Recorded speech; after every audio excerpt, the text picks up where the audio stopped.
Buenas tardes. Gracias, señor presidente. Gracias, señores diputados. Evidentemente, desde nuestro grupo parlamentario hoy empujaremos para que salga adelante esta moción. Para nosotros y nosotras, todo lo que tiene que ver con dar un giro a la política forestal, todo lo que tiene que ver con poner el centro el desarrollo rural y todo lo que tiene que ver con poner medidas reales para acabar con los incendios está en el centro de nuestra actividad legislativa. Nuestro grupo lleva mucho tiempo ya trabajando desde la conciencia de que el futuro de nuestros montes es un reto del conjunto de la sociedad. Desde el comienzo de esta legislatura hemos presentado, de hecho, muchísimas iniciativas a este respecto. Preguntas orales en pleno, la Ley de Desarrollo Rural, que hemos presentado una iniciativa para tratar de sacarla adelante, sobre las condiciones laborales de los brigadistas, sobre la recalificación de terrenos calcinados, sobre la expansión del eucalipto y del monocultivo de especies pirófitas, y hoy mismo hemos presentado precisamente una proposición de ley al respecto de la Ley de Montes que, por cierto, esperamos, señorías del Partido Popular, que no sea vetada por el Gobierno. Lo hacemos porque somos conscientes de que necesitamos una actuación integral que aborde el problema de los incendios de raíz. No se puede poner parches para calmar conciencias en un momento de emergencia. El problema es de fondo y, por lo tanto, las soluciones han de ser igualmente profundas y atacando las causas reales. Pero ¿cuál es la foto real de lo que sucede hoy en día con la política forestal y con los incendios en este país? En primer lugar, un aumento inquietante de los grandes incendios forestales. Crecen tanto su número como su tamaño, siendo ya el 50% de la superficie calcinada en el año 2016. Por otra parte, un cambio climático que nos trae incendios más complejos, virulentos y destructivos, altas temperaturas en primavera y en otoño, y nuestros sistemas y planes de extinción no han incorporado ni la temporalidad ni la nueva modalidad de incendios a los que nos enfrentamos. Un gasto forestal mal orientado. Casi el 70% se va en presupuesto para extinción. Una ausencia total de una política de conservación, de planificación, de ordenación y de gestión sostenible de los montes. Solo a día de hoy un 12% de la superficie forestal está sujeta a un proyecto de ordenación o a un plan técnico de gestión.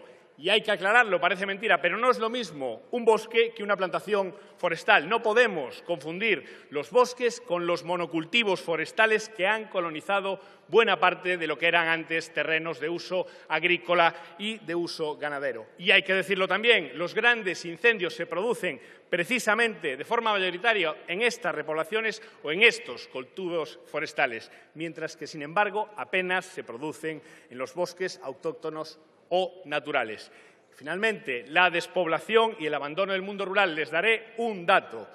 Más de la mitad de los municipios afectados por los incendios de octubre han sufrido en los últimos años un 50% de pérdida de población. Hay una relación directa entre pérdida de población e incendios forestales. Finalmente, la precarización de nuestros servicios de prevención y extinción en el medio rural lo sabe todo el mundo. Los incendios se apagan en invierno. Prevención, prevención y prevención, señorías del Partido Popular. Y precisamente para darle más contenido a esta moción hemos presentado 3 enmiendas. Se las explico rápidamente. La primera, hay que poner límite a la expansión de las plantaciones forestales con monocultivo de especies pirófitas. En segundo lugar, hay que proteger y cuidar a nuestros servicios de prevención y de extinción de incendios. Tienen que ser considerados servicios públicos, tienen que ser directamente gestionados por administraciones públicas y, por lo tanto, tienen que ser prestados por personal y empleados públicos. Y, finalmente, hay que actualizar un plan forestal, iniciando el camino para una decidida aplicación de instrumentos de planificación y de ordenación. Para esto les tendemos la mano, claro, y para esto nos tendrán desde el Gobierno al resto de grupos de la Cámara. Nos tendrán para aprobar medidas claras para combatir el cambio climático. Nos encontrarán para aprobar medidas que garanticen que nuestros servicios de extinción trabajen en las condiciones que se merecen y que nos merecemos.